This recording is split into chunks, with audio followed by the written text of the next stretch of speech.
CRYPT of the Necrodancer is a roguelike with rhythm-based gameplay. All actions must be performed in accordance with the beat of the background music. All enemies in the game move to this rhythm as well. It is important to note that the game is currently available as an early access title on the Steam platform. For those unaware, this means that the game isn't considered complete and will undergo multiple updates. Initially, the rhythm feature may seem like a shallow gimmick. However, players will quickly realize that it forces them to act on their feet, as opposed to having all the time in the world. When monsters are slain, a coin multiplier will increase and will be reset if the beat is dropped. Coins are of course used to purchase items that will assist in traversing the dungeons. These items include consumables such as healing items and magic scrolls, as well as various different pieces of equipment. Items purchased in this fashion are non-permanent and will not carry over to a future playthrough. Unlocking items for purchase is done through a hub world, where the player must trade discovered gems. On top of trading, the hub world will also allow you to practice against all of the various enemy types. Each enemy has their own unique pattern. For example, blue slimes will always simply move up and down, while minotaurs will always charge in a direction until hitting a wall.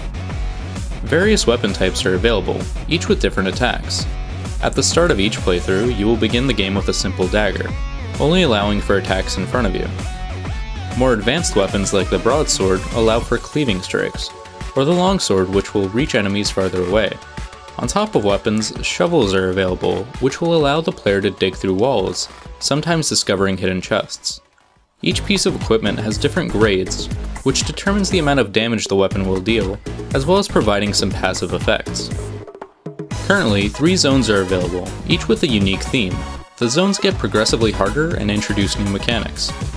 A final 4th area will be included in a future update. In addition to these 3 zones, a hardcore mode is available.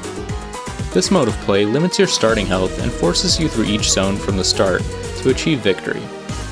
Initially, 2 characters are available for play, with a few in the game that are unlockable through completing the hardcore mode. These characters have their own unique properties and are oftentimes much more difficult to play.